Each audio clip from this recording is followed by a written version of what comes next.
No more Grant Morrison. Yes, no more Grant Morrison. We are done. We're done with that. And I even worked out. I was in such a hurry to get to you. I just left my workout certified jujitsu rash guard on. You're just like, I'm worked out and I'm ready to podcast. Let's go. Let's go. I didn't want to miss this. This is exciting. It is. I have never read these books. Oh, you have. I haven't. This is a treat. Yes. Yeah. I don't know. I don't know if it's a treat. It's something. Dude, this is something like, I don't know. I think it was weird because it's one of those, it's odd to me that it's a book. It's in this universe of stuff that is totally your thing, but it's something that I have read because right. I was like, you've read. Yeah. Should we clue them in? I mean, I suppose, yeah, we probably should tell them what we're going to read. As we're done with the Grant Morrison stuff. We're done with that Flex Mentello story. Well, let's sort of talk about why I haven't read this too. So okay. Yeah, we're done. We're gonna do Jack Kirby in DC. Whoa. And we're doing some Fourth World stuff. And there's some really good reasons why I have never gone back and read all this stuff. Now, I have certainly read some of the Jack Kirby stuff. So yeah. Specifically, I haven't read the Fourth World stuff. Now, I've read Commandy. Mm-hmm. We read OMAC. Yeah. So I had read some of the other Jack Kirby stuff. I'd read The Demon. Mm-hmm. But I have never gone back and read the Fourth World stuff. And there are a couple of reasons why. Okay. Number one reason is we were introduced to Darkseid. It's kind of just a comedy of timing. Oh, we were introduced to Darkseid as kids in the Superpowers TV show and the Superpowers characters. And I thought Darkseid was like a mustache twirling villain. Mm-hmm. And was obsessed with Wonder Woman. Yeah, which is not this at all. No. There's no bondage here. Well, not in these books. We haven't got to Lash Arena yet, and the what are Big Barda's friends called? I'm trying to. I should know this from the JLA books. I'm trying to think. I don't recall off the top of my head, but they were in the orphanage with Granny Goodness, mm-hmm. but they're the female Furies. Female Furies, which is interesting because Wonder Woman's Golden Age daughter in Infinity Inc. was called Female Fury. Fury.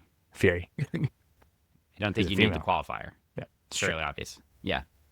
But so there was that, and then I think the other, and then I started Legion in 84, or was it 83? But my first issue was the Starboy 306 issue. Mm-hmm. And so the reintroduction, and now I'm going really crazy. Hey, we're going to talk about Darkseid, right? Yeah. Okay, yeah. Eventually. But we're not going to talk about Darkseid. Kind of, sort of, but not quite. Not exactly, but we'll get there. We promise. But Darkseid appeared in Legion of Superheroes in 293 and 294, and my first book was 306 in it was cover date December 83, so that book would have come out in the summer, which makes sense because we were on a camping trip, right? Mm-hmm. So I got that, and then that was my first book, and then I didn't get another one until the next year, and then I started collecting them. So I missed the Darkseid appearance in the Legion until I had to go back and buy those books a few years later. Uh-huh. And then when I bought those books, I mean, the Legion story, the Great Darkness Saga, is a great story. And it's interesting now because in the front matter, we're reading this out of an omnibus and the issues. So we're looking at both. Both. It's a twofer. We've got twofer, but the omnibus has a good front matter. Also, I've got this really cool book called Old Gods and New. It is cool. And you have the PDF version if you so desire to read through it too. I have been. Has all these cool concept art pieces. Check out that original concept art of Darkseid. So neat. Metron, and And so, and then, the other thing, and then I pulled out just for fun, just to rub it in, of my Jack Kirby Oh, checklist, ah, because you don't have this, and I this don't doesn't have come that. in PDF. No, no. Uh, but, just kind of thinking about how far into this book, these books would be. Hmm. And if you were going in order, looking at everything Jack Kirby has done, Right. how far do you have to get until you get to the 70s? Yeah, yeah. And that's just, it's kind of crazy when you start to think about it. So much work. He put so much work in. And this actually listed in alphabetical order, which is sad because I wish it was in chronological order. Ah, so that I you mean, could I go back and don't because I feel yeah. like that'd be more confusing. But it'd be really cool to be like, just open it and be like, oh, the fourth world is like 3/4 of the way through, right? Boom. Yeah. And if you don't know who Jack Kirby is, Well, you could refer back to previous episodes in which we talked about him. No, I'm just yeah. Well, also, yeah, I think like, and we can give folks a quick refresher, right? So yeah. Jack Kirby created, we mentioned this in the past, but Jack Kirby created Captain America. Mhm. He worked with Joe Simon a lot, and we mentioned this way back in past episodes, and I'll grab an episode number later at some point, maybe put it in the episode notes. Oh, But and then, when we were talking about OMAC, so you can yeah. go back to the OMAC episodes and get some of that history of Jack Kirby. We give you a little bit of the history on like how Jack came to DC during those episodes. So we don't spend a ton of time on how Jack came to DC, except I do have a couple of other points on that because I have new material. So I have the Oh, omnibus front. So Mark Evanier, like one of Jack Kirby's proteges, uh, basically Jack Kirby had his own studio in LA hmm. when he was doing these books for DC. So he's sending his stuff. So he had a couple people working with him to help him, get things back and forth across the country uh, and really wanted to mentor young artists. And there were a couple of things that Evanier said in this. One, he said that is really interesting to me is, Marvel just basically lowballed him. And it wasn't that like DC gave him a great rate to come over. They Yeah. gave him work. And that was the fundamental difference. So he said they gave him the same page rate basically as everybody else. They just promised him a minimum amount of work that he would give them. Hmm. But then also he had to produce that work. Yeah. So it was more like a guaranteed contract saying, we want you to do this work, Yeah. as opposed to him getting like a ton of extra money for it or something like that. Hmm. But in that guaranteed money is nice because that gives you the room to create and be free. Yeah, totally. And it's having that steadiness too as a creator. You're like able to be like, all right, cool. I know that I've got this lined up, and then there's something next, and there's something next, as opposed to, well, is it coming? Is there something Right. else? So And I feel like that, like, I mean, both. Some people argue, well, if you don't know what's next and you're trying to make money, you're going to be more creative because you're going to try to create something that will sell to people. But I think that statement is correct. I don't think you'll be more creative. I think you'll be creative in a way that produces something that somebody wants. yes and no, because I mean you will create things that some people want, but not all Right. people. And the Right. But and you have to sell it, you right? have to If sell that's your it, bread, if that's how you're getting to eat. but not necessarily do people want it when it comes out. They might want it 10 years later, and then all of a Sure. sudden it becomes But popular you're and trying, if you can't eat, you're trying to produce something that somebody's going to buy right then. true, true. Whereas Jack, in this case, could do whatever he wanted, Hmm. so to speak. So to speak. The But world was there his was some oyster. caveats. Yeah, there were Yes. some Well, caveats to it. they were And they were oysters in a can. yeah, well, even more than that, the other thing too, before we get into the caveats, is that Jack Kirby apparently hated it when people would say like, "I'm going to do Captain America in the Kirby style," Mm. and he said, basically paraphrasing, if you were really doing it in the Kirby style, you would create something new. Oh, just right there. Make Right, something because different. that's Jack. He said, that's me. I'm always pushing and creating something new.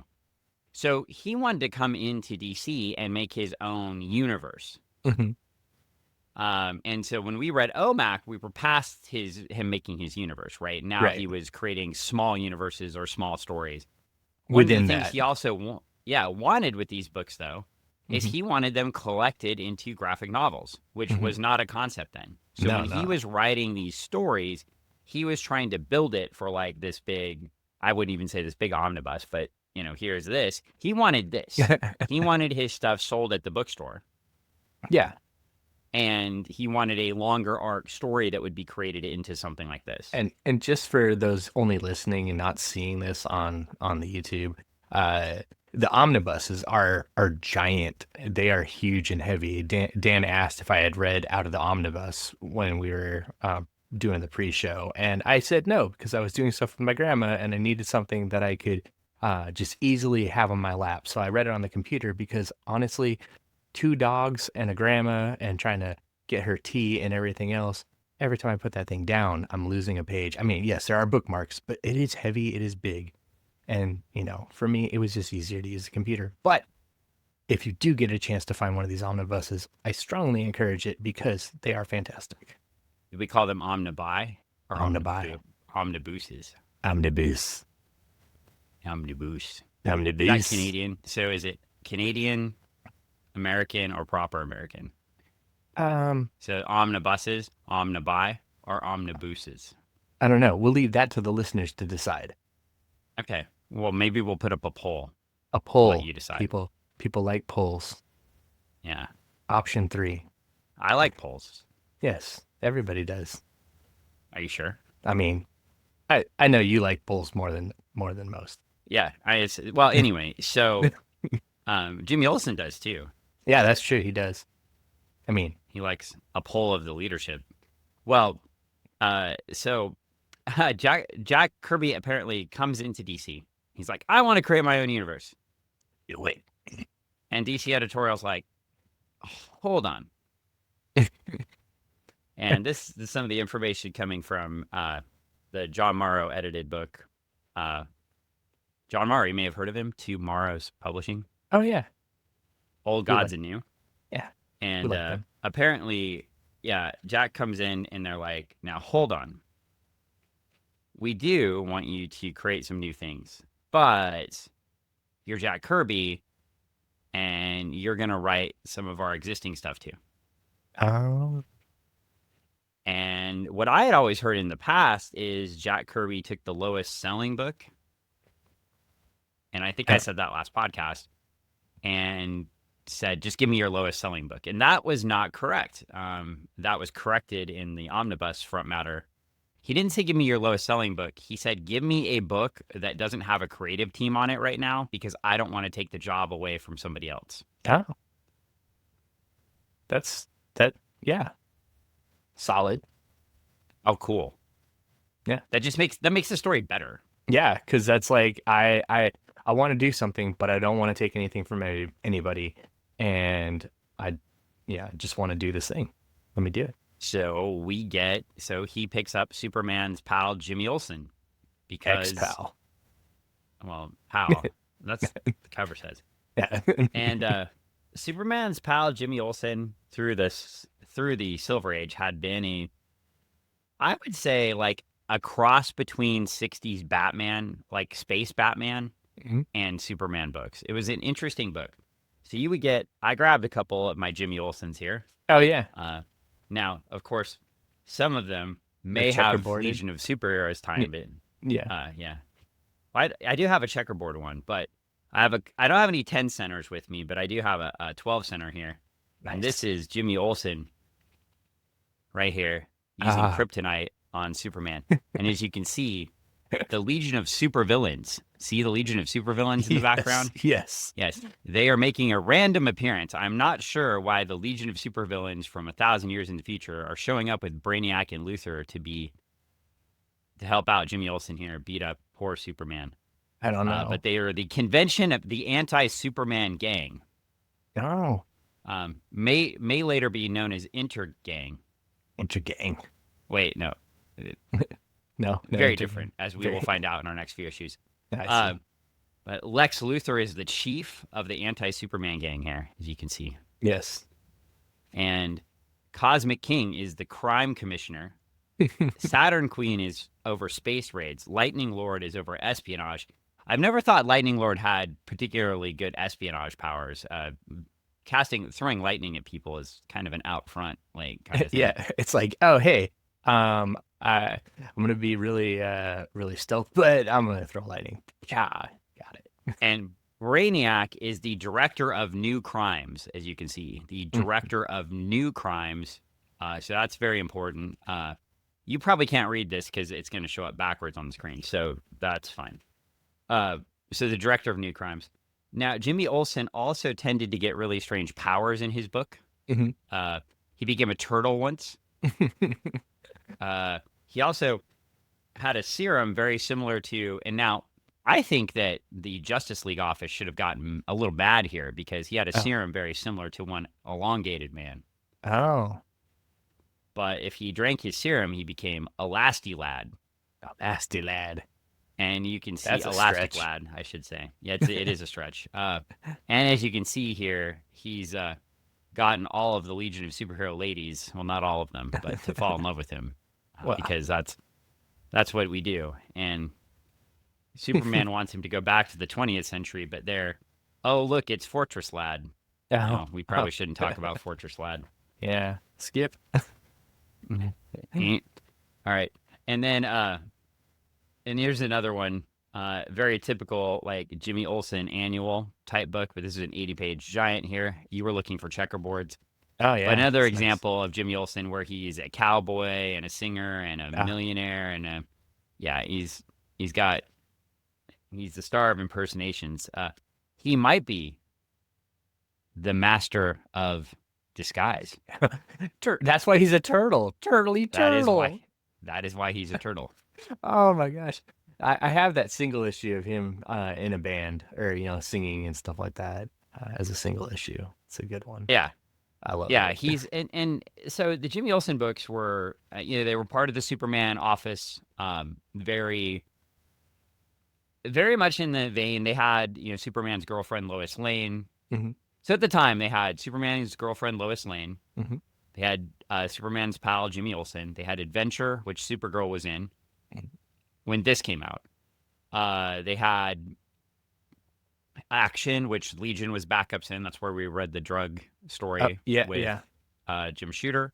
Mhm. And then they had Superboy. And then down the road, and I think this is about the time. So when they hired Kirby, I think this is about the time they switched Legion over as a backup for Superboy, which does make a hell of a lot more sense than being a super backup in action. But would have gotten a lot more exposure in action. So, I do think, sometimes I think these old editors and their cigars, we make kind of fun of them for how they controlled the Superman office, but I think they were savvy, right? Build a property up and then move it over so people follow it, build another property up. And in this case, I wasn't as much of build a property up. It's just like, Jack, you have to do one of our big books. Yeah. And he says, fine, give me Jimmy Olsen, Okay. which is weird because Jimmy Olsen doesn't seem like a very good fit for Jack Kirby.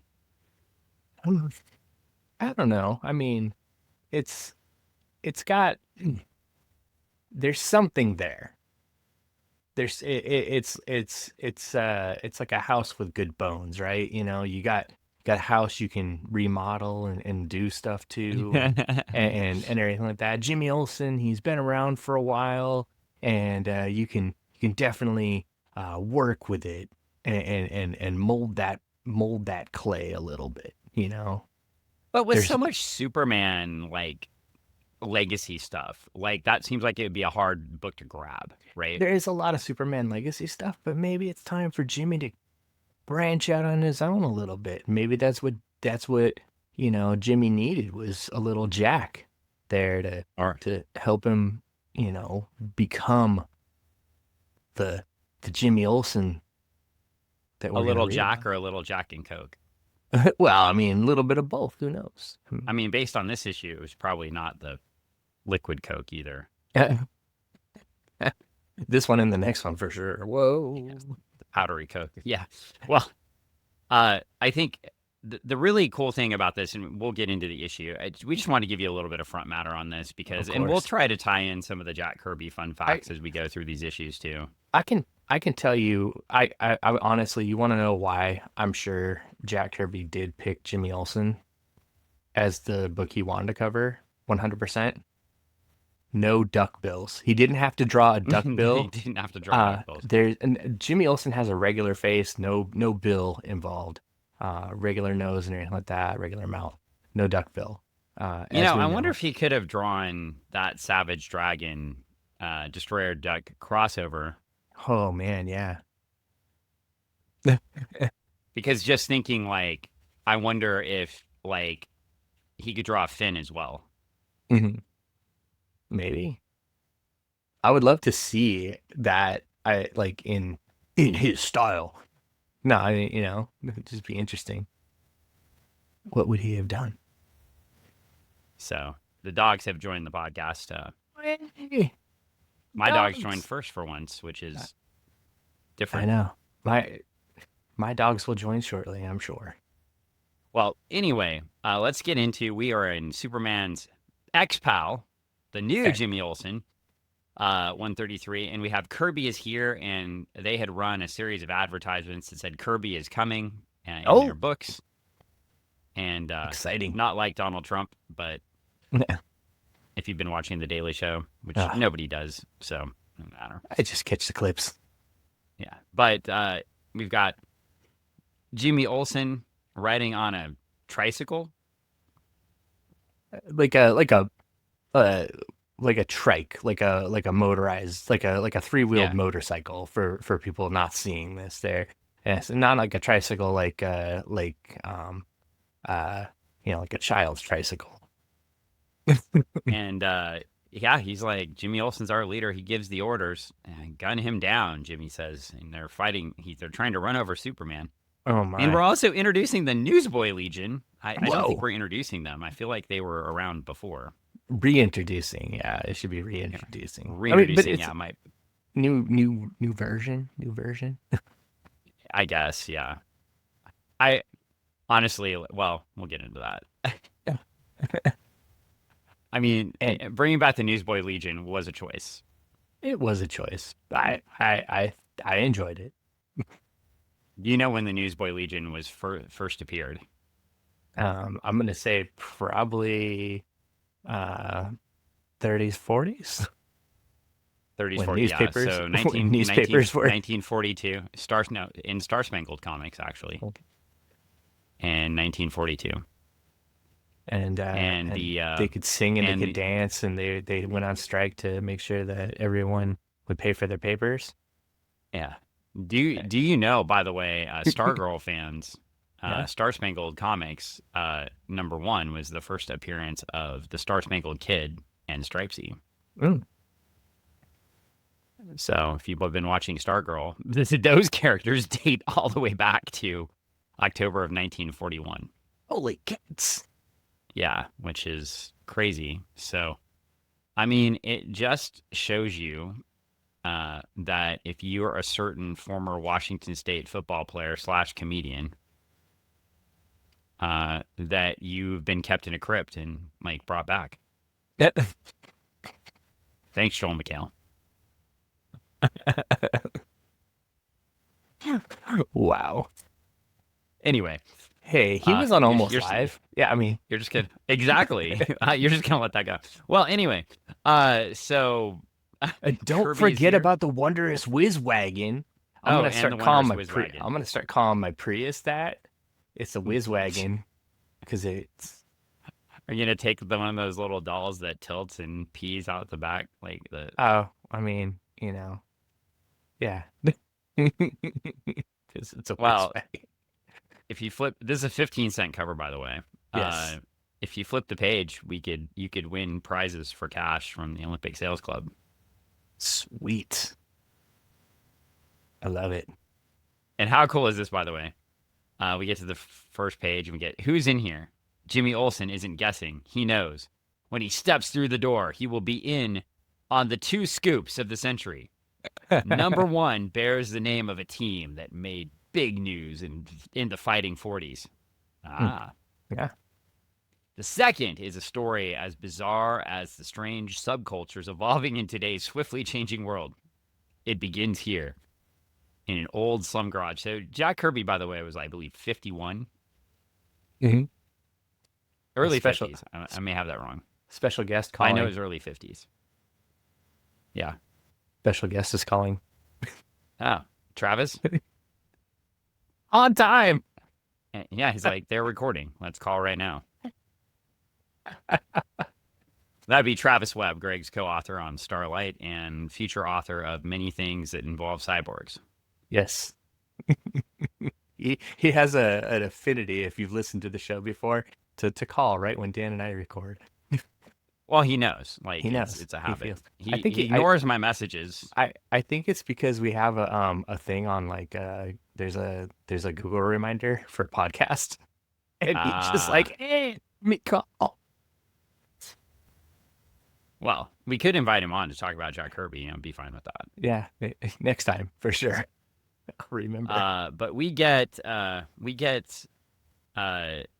Jimmy Olsen, Superman's pal, brings back the Newsboy Legion. Oh Not the Legion I was wanting. no, not the Legion you were wanting, but the Legion that you got. I mean, if Jack Kirby wrote the Legion of Superheroes, I might die. He might die. Why would you die? Of happiness. Of happiness.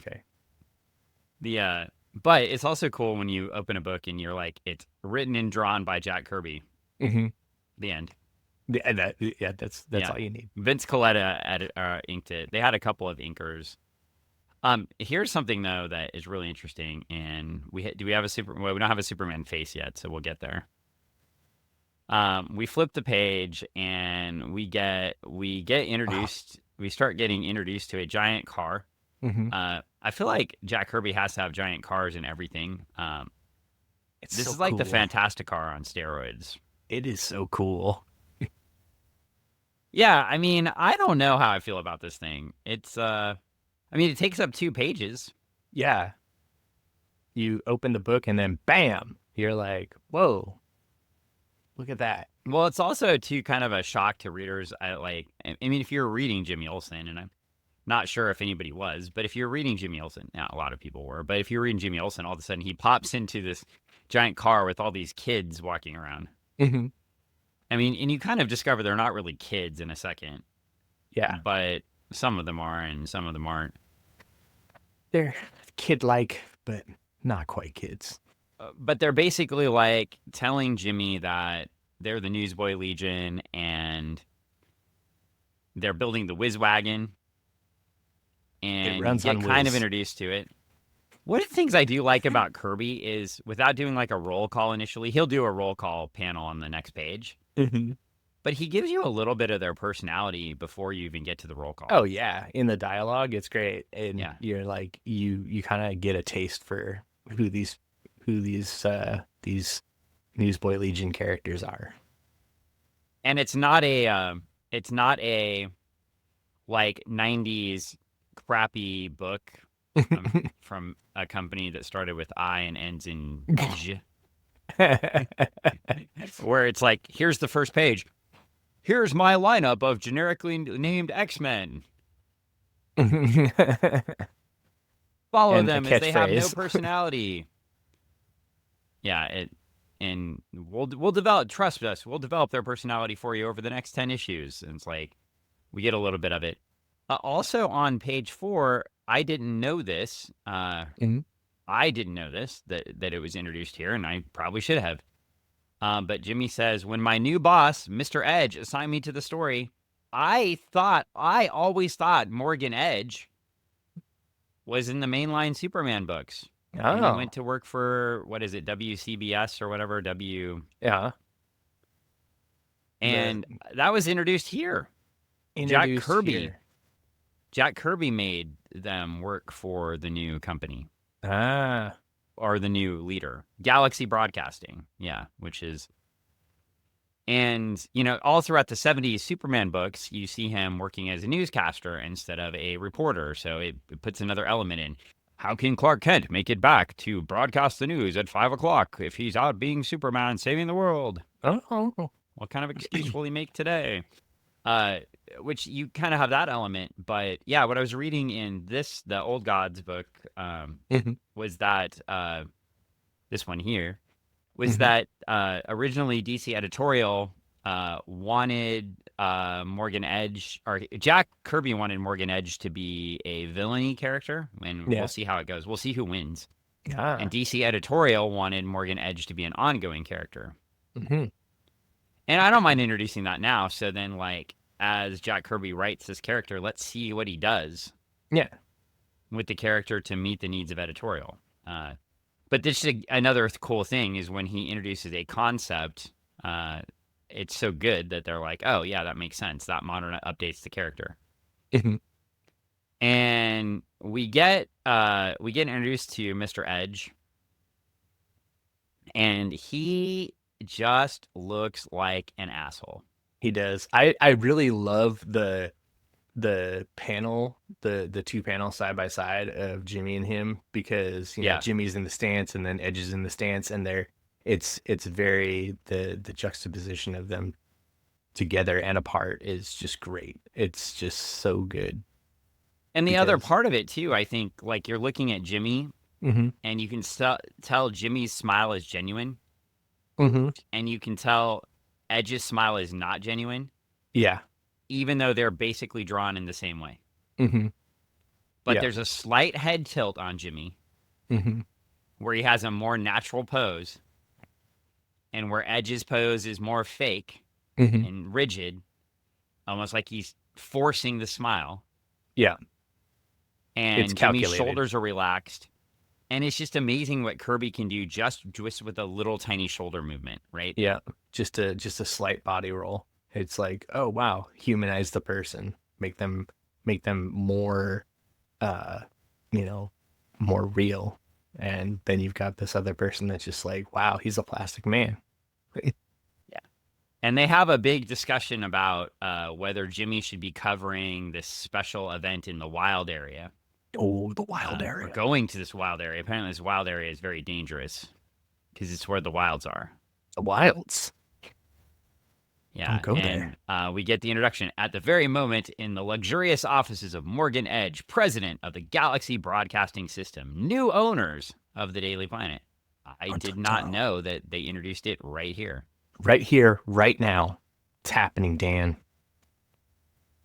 So there's a lot of introductions in these books as we'll go through, but Mhm. here's another one. So as soon as they leave the room, Edge's posture relaxes and he goes into Evil Edge, and he calls Intergang, also introduced here, by the way. So long-term Superman villains. I believe they were Black Lightning villains too, if I remember correctly. I think maybe. Yeah. And the we get Intergang here, and Morgan Edge is as soon as his posture relaxes, he looks more evil. His eyes furrow, his brows furrow, and he calls a hit on Clark Kent. But cool. Yeah, and very I was watching some Dragon Ball Z today. Yeah. I'm on episode 46, I believe. You got a lot to go. Was a lot of screaming, a lot of yelling? Well, not yet, not in this episode, because in this episode, I'm gonna mess up the name. Is it Dadrios? It's like one of Frieza's henchmen. Okay. Like rips a Nemec's heart out. Oh my! And gosh. I was like, is this a children's cartoon? Like, yeah. Yeah, I get to watch Dragon Ball Z when I go to Jiu-Jitsu Lawyer Paul's certified martial arts to train. So I get to that's the only time I'm allowed to watch Dragon Ball Z. So it's incentive to go train. But anyway, so Clark Kent gets hit by a car. Oh my god. By the way, there is a lot of dialogue in these books. Yeah, it's a lot. You would think, Kirby, you're great with the art. where are all these words coming from? No, I'm just joking. I'm just joking. I would say that though. I mean, like, look, it's Jack Kirby, but we can still No, like. I like the thought balloons that are coming across. Mhm. I could use a little bit less of the description bubbles because, like, we get, you know, we literally get a meanwhile at the Hall of Justice one. Like, meanwhile, Clark Kent makes his way through the busy streets of Metropolis. I don't really need that word bubble because I can see Mhm. him walking through. So Yeah. all I need there is, we've criticized other writers for this, right? Yeah. And if Kirby's editing his own stuff here, and he's not totally editing his own stuff because this is going through the Superman office. Mhm. So it's not as much when he was like doing OMAC and stuff. Right. But yeah, I mean, still, there's a lot of text there. And then,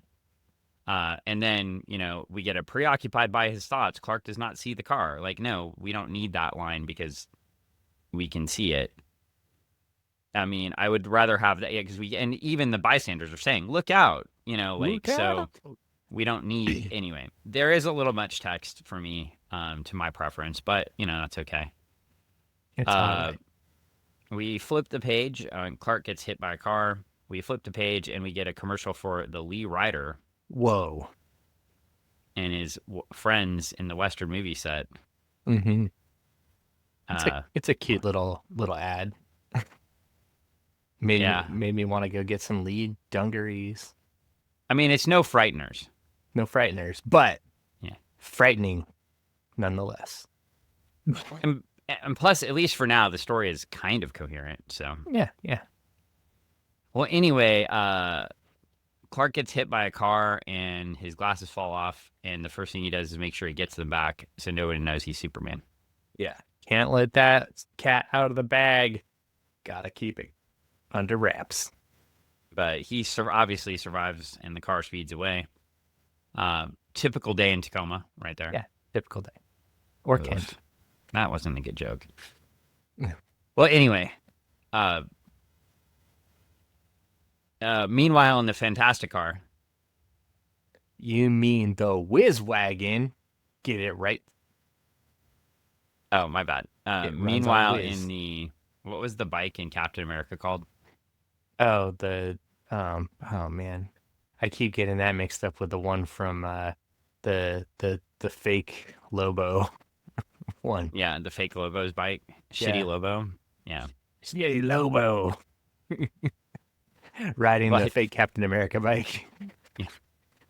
Riding the fake Lobo bike. Lobo bike, yeah.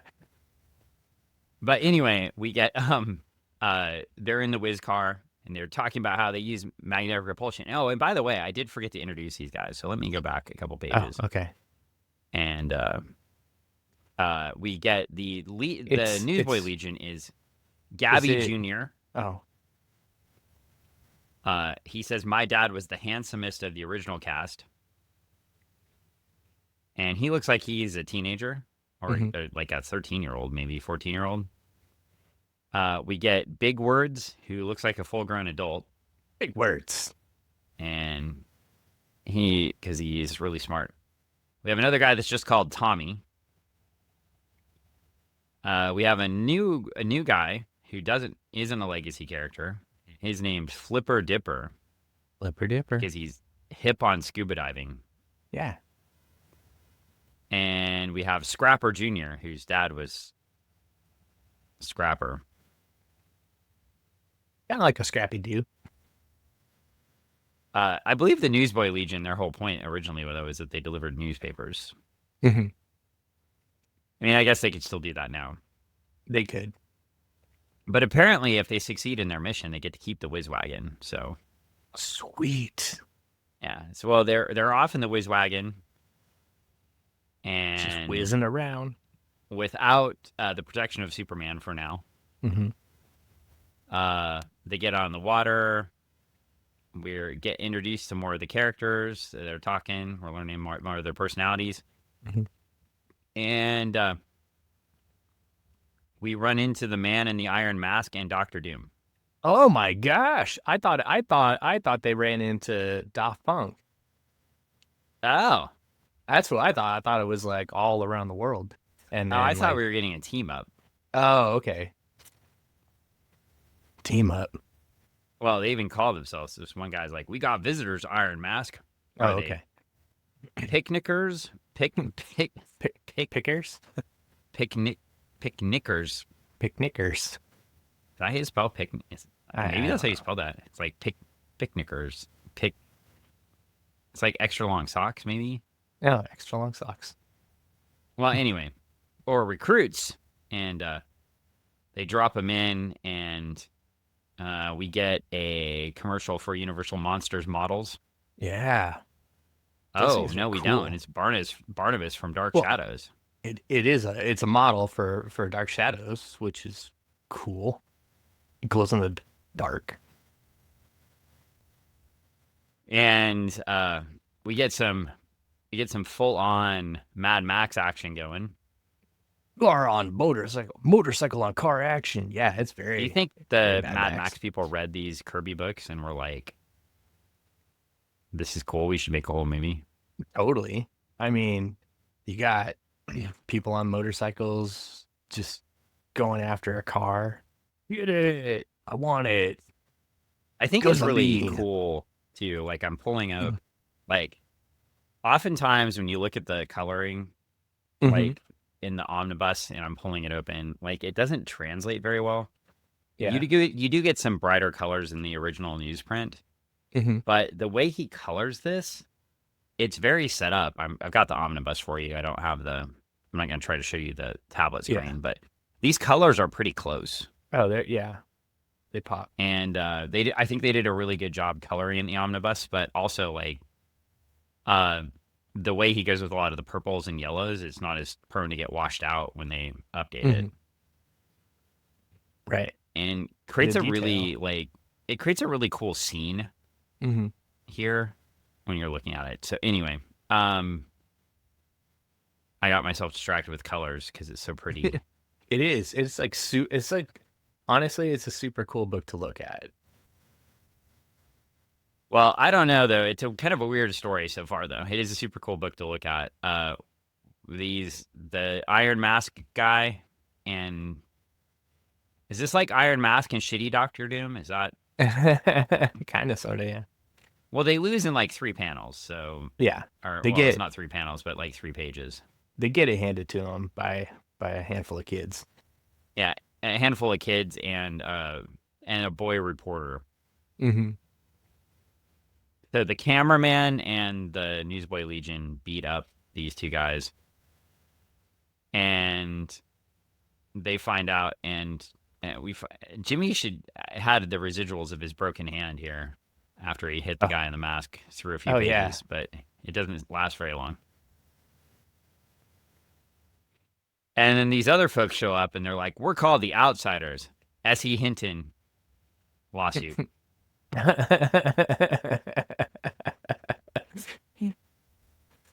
uh, I'm Soda Pop and this is Pony Boy. That would have been hilarious. And now you're our boss. I would have died. Uh, Soda Pop, what kind of name is that? Pony Boy, I I mean, it get. You're fits the riding a names in motorcycle. here. Yeah, totally. Soda Pop would have been hanging out with Scrapper. But the You yeah. look like a real Anyway, rumblefish.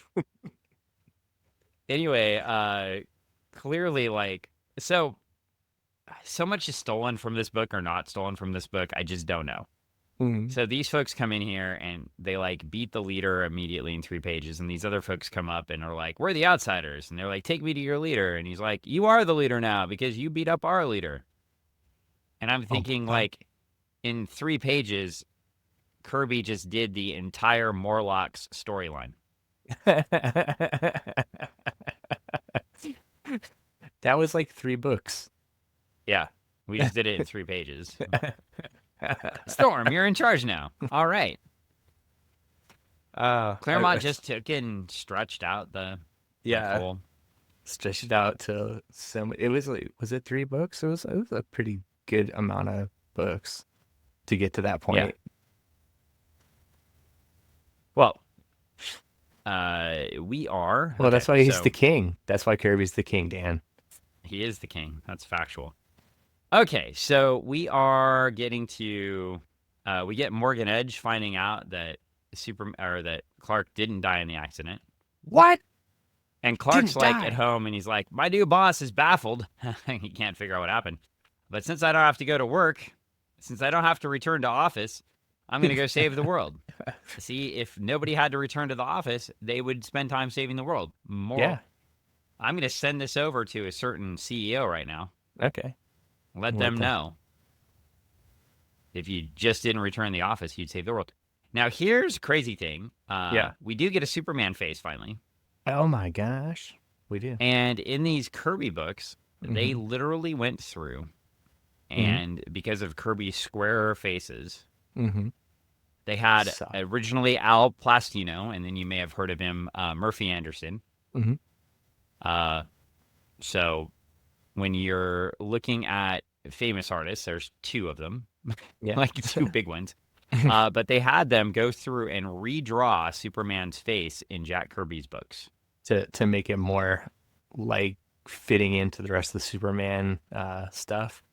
Yeah. How do you redraw Jack Kirby stuff?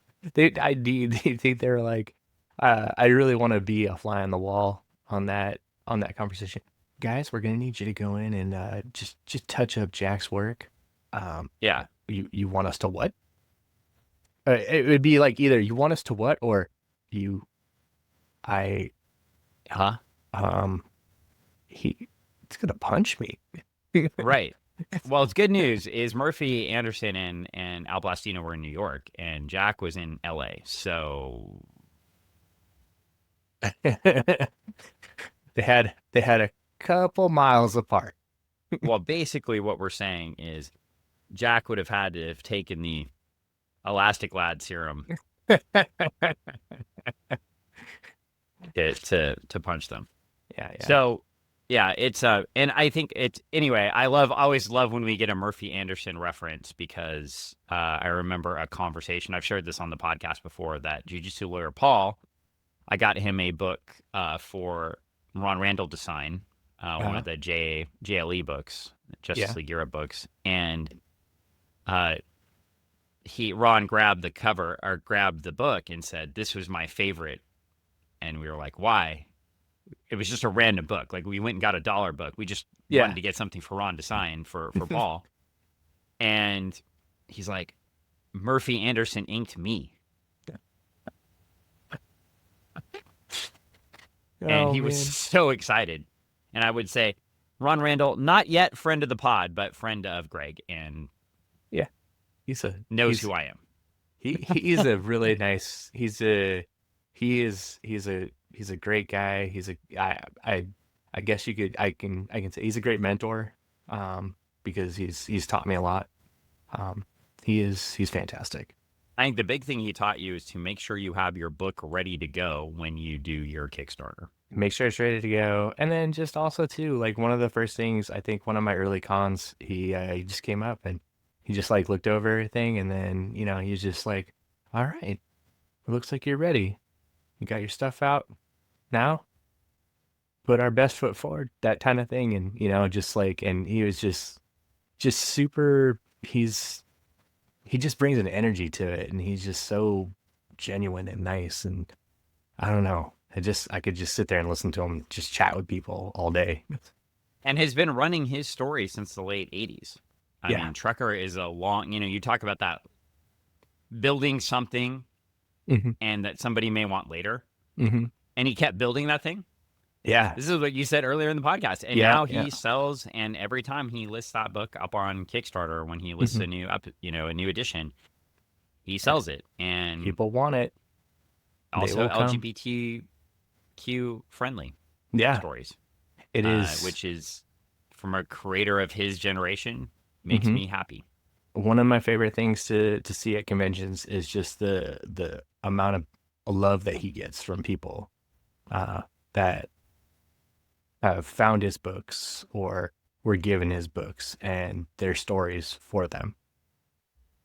So, just good stuff. Well, Superman goes out and I'll get back to the story. Superman goes out and he tracks down. This is a new use of Superman's power. He tracks down the car by looking at heat waves. I guess he says backwards heat vision. I was like, what the heck, Superman? What did you drink a syrup? I don't. Yeah, maybe he had some red kryptonite around. I don't know, but we flipped the page, and you too could join the CBS Direct Marketing Services Record Club Heck yeah. and get record Columbia. It's the Columbia House. Remember There's these some- guys? Yeah. Yeah. This is when they sold actual records at Columbia House. Good album choices too. You could have gotten Three Dog Nights, Wizard of Orange. Mm-hmm. Simon and Garfunkel. Simon and Garfunkel. Yeah. Johnny Cash. Isaac Hayes, Hot Buttered Soul. Led Zeppelin. Do you think Herb Hot Buttered Albert. Soul turned into like hot buttered like bread? What was it? Rolls? Was that on South Park? Maybe. I don't know. Tom Jones. James Brown, The Doors, Yeah.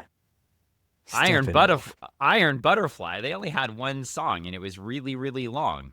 Yeah. Dun, But that's dun, dun, dun, dun, dun, dun, dun, dun, That's- dun, dun, dun, dun, dun, dun, dun, dun. It's dun. DJ's favorite For, like, song.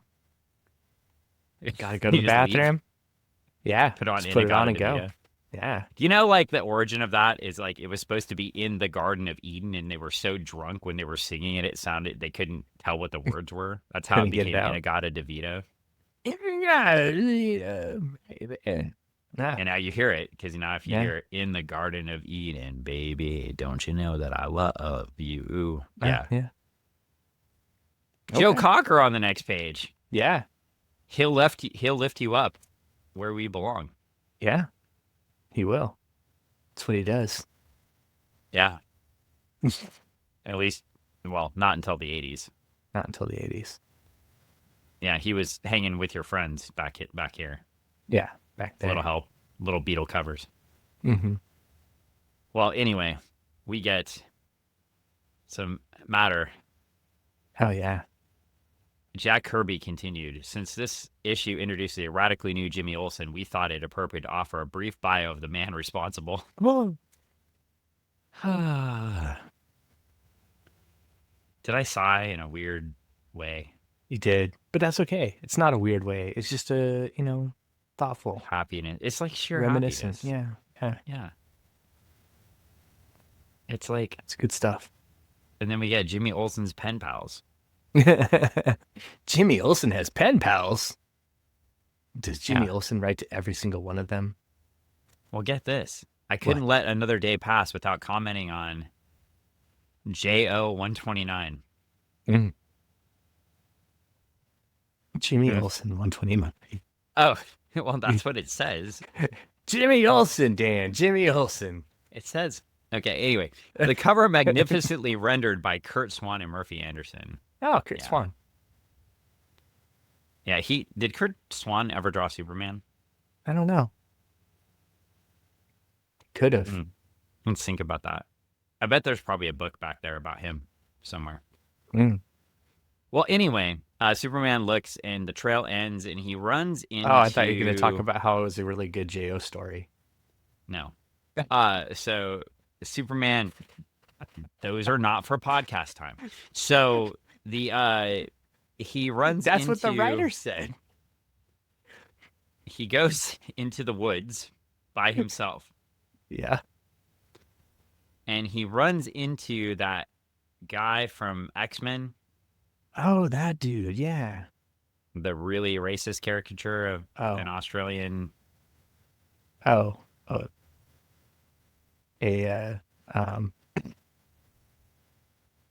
Yeah, let's not bring up the Yeah. X-Men character right now. They tried. yeah. Look, they tried. It didn't always work. They tried to introduce characters from around the world. It didn't always work. Didn't always work. But they tried. And in this case, we're going to give them credit for trying. Anyway, this guy is like, I dig your costume. Not original, but definitely in the groove. Like, he doesn't think this is Superman. And he sprays him with gas. And then Superman comes in, and these guys try to shoot him. The Red Fox to Blue Patrol. Because And they're Superman's vigilantes like, in the woods. And Jack Kirby's writing Superman as the squarest, most like boring guy ever. I have a hunch I've wandered into a dropout society. Anything can happen here. tomorrow night on Newsmax, I tell you how every damn hippie is going to destroy America, and we have to make it great again. Oh my gosh. No, That's no what he Superman. sounds No, like. I know he does sound like he does come across that way. But then And it's he's like, it's for real, brother, only it stands for peace, something you should dig. He just changed it, so that's weird. They like his costume. And then after he beats up these guys and they start running away, he's like, there are no rules here. This is a place of complete anarchy. So Superman has wandered into Burning Man. he Except has. there's a forest there. It's not in the desert. It's the forest. It's like going to Happy Valley Sedona. here, huh? Well, Happy Valley here is like Yeah. Burning Man. I was thinking he's going to Sedona. Okay, Sedona. Just Well, somebody's chilling. got some crystals to share with him, and yeah. Anyway, Yeah. all of a sudden, Jimmy bursts in with his, what'd you call it? I called it a tricycle. Oh yeah, it's a. Oh, now it's separated. So now he's on his own motorcycle. So Is it a motorcycle or is it a yeah, trike? it looked like he was on a trike on the cover, but now he's on his own motorcycle and he's like Superman. Get him. Well, we flip the page, and because the internet doesn't exist yet, we get ads for records that replay some of the greatest sports moments. Whoa, man, you could listen to your favorite Howard Cosell moments. Actually, that'd be kind of cool. That would be very cool. I Or would. maybe it's like the NFL guy. Oh my gosh, I kind of would like that, but Yeah, I kind of would like that too. Like, that's it, not terrible. not terrible. Not Well, terrible. anyway, they surround Superman on the bikes, looking like a scene straight out of Mad Max, except this came Yeah. out before Mad Max, so Mad Max probably just stole from this. Mm-hmm. When did Easy Rider? Easy Rider was after this. Was it after this? I It's think like so. 71. Yeah. Yeah. Well, anyway, we get Jimmy, and he's like, "Oh, you're the leader of the Wild Bunch," and Jimmy has a domino mask on that's blue. Now he is, so he becomes the leader. And then Superman's standing there, and they shoot him with kryptonite gas because Whoa. apparently the outsiders have obtained kryptonite somehow and been able to manufacture a kryptonite gas. Okay, I will say there are some parts of the story I didn't like up to this point. Like, I'm Yeah. not a super big fan of the Whiz car, Uh-huh. and the weird, like, we use the Whiz car. That's our, oh, if we go do this story for Morgan Edge, we get to keep the Whiz car, right? Mm-hmm. That just seems kind of weird. And that's awkward. But when we're going through the Whiz, Yeah. so you're going through the Whiz car, and that's weird. But then we're getting into this piece here and all the Morgan Edge pieces, and You got weaponized kryptonite gas guns. yeah, like, where did they get this? So the Whiz car isn't my favorite plot point. Where they're getting all the kryptonite to, that just seems to play on a Superman trope. But it does allow Kirby to take Superman out of the story. Boom. Zap. Zout. And we're back to Morgan Edge. And Morgan Edge is going to report on the project, so we're going to find out. Okay. Oh, one of your favorite pages is next. Okay, so Yeah. you want the karate, judo, boxing, savate isometric stunts for $1? Or do you want the muscles of steel? I kind of want. Ooh.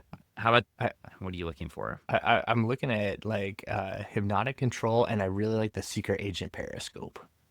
I want the 7-foot monster for $1. Oh, 7-foot monster for $1. What about the boomerang?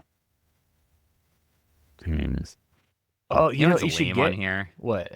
The phony cast for Oh, the funny. $1.25. Yeah, there's only I no, nobody wants that. I hope. I think this one didn't age well. The skinhead wig.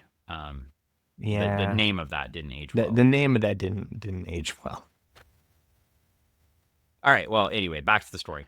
So, they've knocked out Superman, and he wakes up and finds out it was a bit of a mistake. Perhaps he's hanging out with the Newsboy Legion, and they're like, "Hey, what's going on, Superman?" And big words. Yeah, Lets him big know, words. we belong to the Newsboy Legion. friends and colleagues of Jimmy Olsen. Jimmy runs things here. Oh, yes, and you wanted to know where you are. Well, welcome to Habitat. What? And whoa, we get some crazy ass Kirby art here on this page. Yeah. A full page spread of the coolest treehouse ever made. It is pretty awesome. It's very like just if you imagine Robinson Crusoe, but 10 times better. It is her family, Swiss Family Robinson. Yeah, that's Robinson Crusoe. Yeah. Well, and even in, like future state too. I mean, obviously there's trees, but if a certain author was reading this, the stacks kind of look like this too. Oh yeah. The stacks do look like that for sure. So Definitely. kind of with the running up, and this is the we get Jimmy lecturing Superman. He says there are many mysteries here in the wild area, but they're only part of the story. I was sent to get Superman. And Superman's like, well, if it isn't young Attila the Hun and his barbarian horde. Dude, Superman, you are a dick. Chill He's out. got no chill. Superman, man. He is Come on. the biggest jerk in this story. Like, it's ridiculous. It's like he feels, what is he, like the only adult? And this is like the Lost Boys, and he's coming off like Captain Hook. Yeah, or like Lord of the Flies, or except he's not helping solve the problem. No, he's gonna get hit with that conch in the head. He should get hit with it, because at the beginning he's like, I don't know if Jimmy Olsen can go out and do something on his own. And then he's like, Jimmy Olsen, you're such a jerk. Like, I mean, they did shoot him with kryptonite, so I mean, he might be a little bit mad. Just a little bit. It's just a little. Hit him with the crystal blast. But apparently, in the wild area, there's some sort of mountain of judgment they have to like fight against. What? Or go find. So yeah, we get to the next page, and it's all about them trying to figure out how to go get to the mountain of judgment. And Jimmy's like, rev up the vehicles. Let's go get him. He says, nothing will stop us, readers. This is what Jack Kirby says. Don't miss our next issue. Not if you want to make the wildest, fastest, most exciting run over the Zoom way to meet the terrifying Mountain of Judgment. Whoa. Did Mountain of Judgment fight Mountain Fiji in Glow? Quite possibly. That would be an epic showdown and throwdown, if you will. I don't know who's the okay, you tell me who is who's our face and who's our heel. I think Mountain Fiji is always the baby face. Yeah, okay. So she was Mountain the nice, Judgment's Mountain Judgment is the evil. I think well, she could have teamed up with Attila or Matilda the Hun, sorry. Matilda the Hun. That was always Mountain Fiji's enemy. Mm-hmm. Oh, and would it be a tag team event in which Mountain Fiji well, would, if she tagged up with Little Fiji always took the loss, so. Wow. No. I'm trying to think of who we could get to fight with Mountain Fiji, though. Well, we can save that discussion for a different day. We'll have to think on that. Think about it. What did Listeners, you think about it too.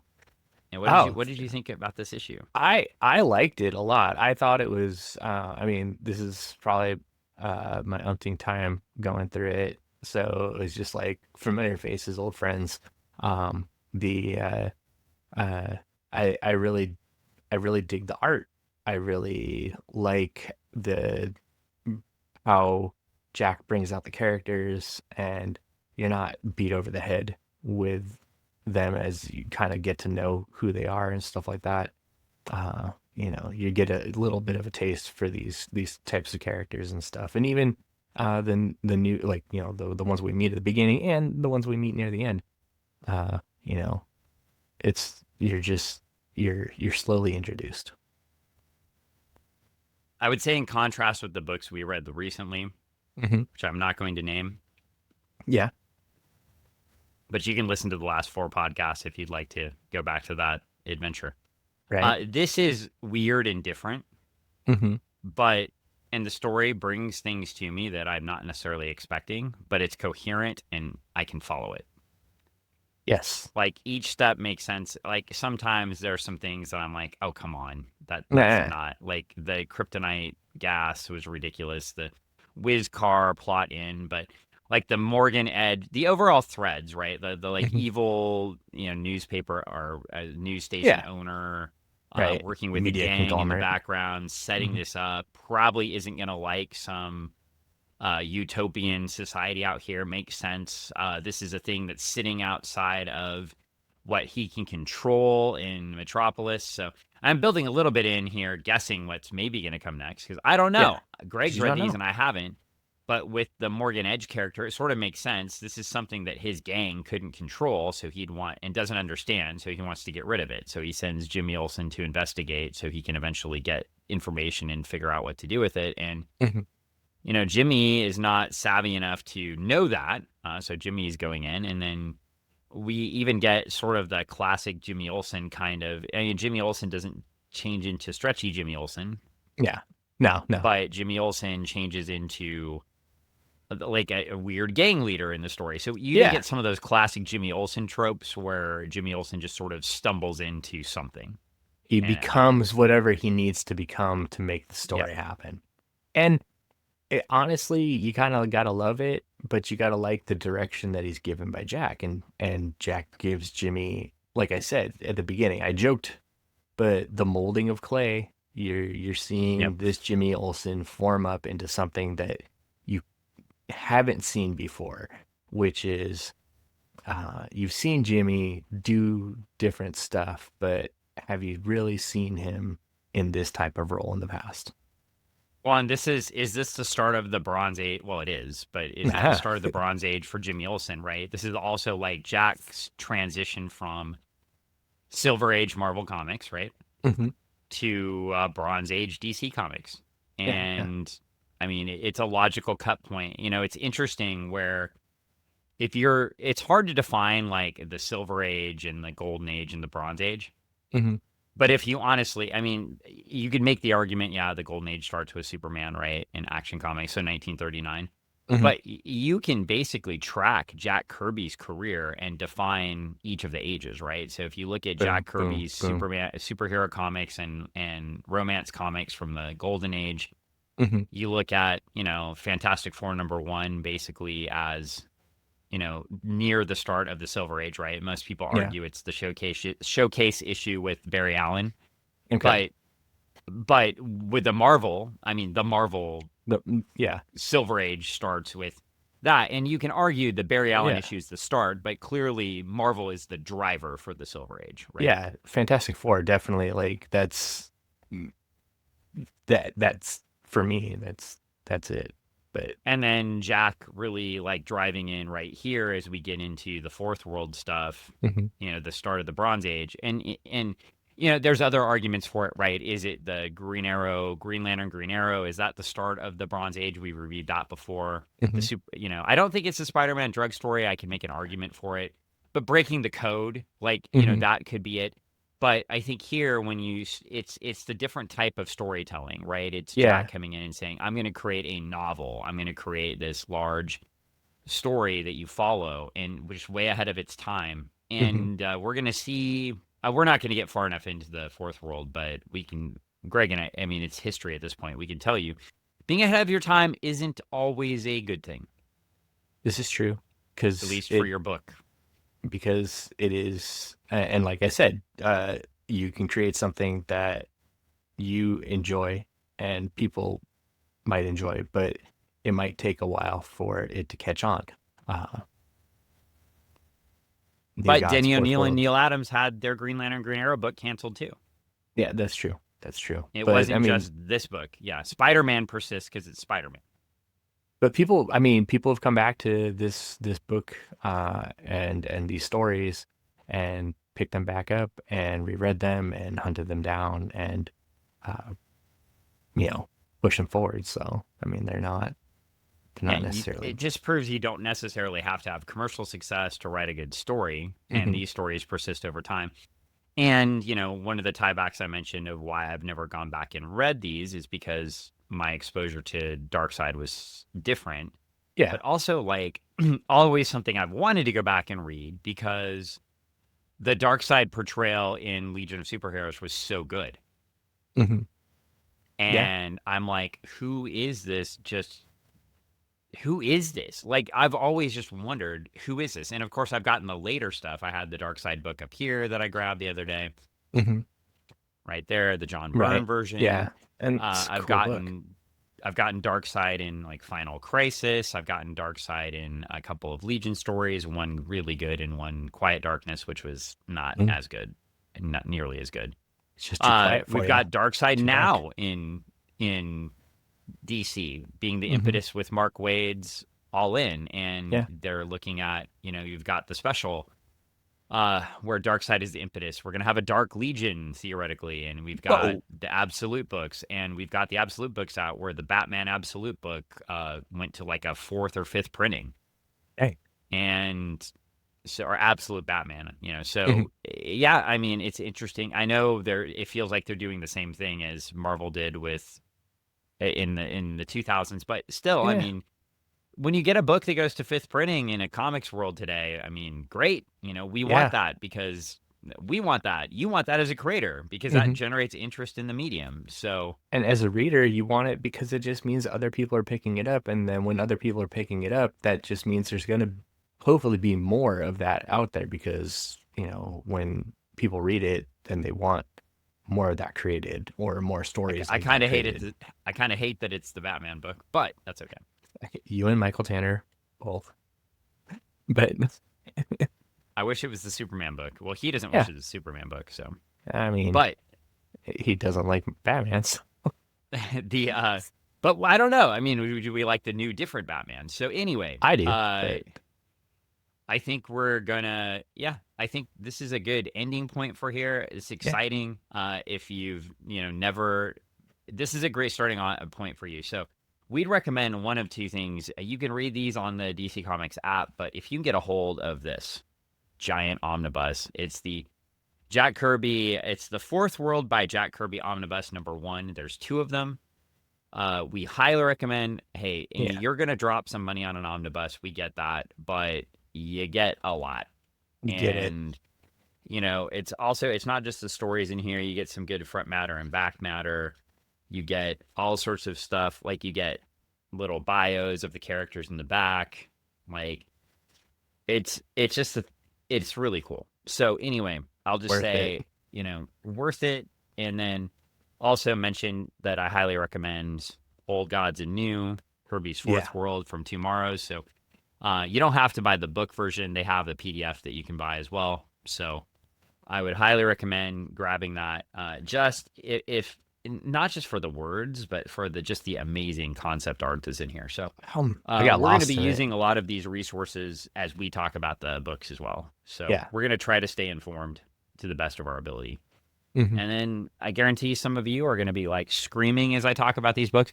Dan doesn't know what he's talking about. What is he? What? This doesn't make What? sense. He got this fact wrong. Well, yeah. I mean, you give us a shout out on Blue Sky, on Facebook, on Instagram. Let us know Yeah. if we did screw something up and correct it. And we welcome that, right? That's not a bad thing for us. If you have a We, new insight or a new idea, please share it with us. yeah. Conversation is open. And on that note, the next few, this one went a good distance. We might shorten these up as we go through the books because we won't have as much Jack Kirby stuff to talk about, but I doubt it because they're amazing. So, but on that note, I'll just say I'm Dan. I do this podcast. I also do a podcast called Abs at 50 every couple weeks as I journey to lose some weight and keep losing it. So I'm excited to do that. Greg does things. I do things. I write. The current book that's out is Absolute Zero's Camp Launchpad. And hey, if you're in the Seattle area and you want to come see Michael Tanner and myself, you can come find us at You could have the. come found them. Oh, this is gonna air after the fact. Well, Oh wait, no. what day is that? It's the 12th of April. You could have come found them at you can. You Wait, can. come You you can. You can indeed, because you will be listening to this podcast magically on the 6th of hey. April. And All right. that means you could come on the 12th of April and you could come see Greg Smith and Michael Tanner at the Museum of Flight. Yeah, for Erie's Day. And come see us. We're doing an author talk from 2 to 3. And you can come and check out the museum, see all the cool stuff that they got going on there for families and all the cool flight stuff. And then, listen to Mike and I talk about writing and working together and our book and other stuff. And yeah, spend a day. And do that. And then on Sunday the 13th, you could go to see Oh yeah, you could come to the Retro Emporium downtown Kent on Meeker West Street. Meeker. Yeah, and you can see Green Jelly, previously known as Green Jello, and they will be there signing things. You do a meet and greet with them, starting at $20 for bringing your own thing, $30 to get a CD, and $40 for a album, like a record. Now, at this point, would you call them moldy green jelly? No. Well, they suck anyways, but that's, I mean, if you listen to them, Green Okay. Jello sucks. But yeah, no, man, this is like 13-year-old me, super excited. I get to go do a thing at the Museum of Flight. My dad would like flip his lid if he was still alive. And then get to go meet Green Jelly because like 13-year-old me was just Wants listening to that in his Walkman. So like, well, that's very cool. And you have some feature announcements coming soon, but we'll hold off on those for now. And just know that Travis and Greg have some books in the works, and we'll hear about them in the next few months. Yeah. Excitement. I was going to say there was something. Oh, there was something else. There was something else. Well, that's all we get for now. Okay, Dad, that's all you get. Yeah, we're turning off the podcast. So I'm sorry, everybody. You better get remember nothing quickly. Else. No, that's it. You can go that's see all. Jiu-Jitsu Lawyer Paul at Certified Martial Arts on Jackson/Bridgeport and University Place, 27th and Bridgeport. Go train. Get strong. Do it. Get strong. Choke people out. He went to a big competition in Florida, and I have some questions about the seeding because he went against the number 2 seeded person in the first round and put a big leg lock on them. And then in the second round, he lost to the person that won the tournament. Wow. If you beat the number 2 seed, you shouldn't go against like the best person in the next round. That seems a little crazy. Seems kind of weird. But he also lost on points. That person couldn't like choke him out or do anything to him. He couldn't do anything. No. So Jiu-Jitsu Lawyer Paul still not submitted. Yeah. Interesting. Yeah. So watch out for this guy. Points. All right. So we'll shut up. Next time, Jimmy Olsen 134. We'll be back. Yeah. More Kirby greatness. Bye.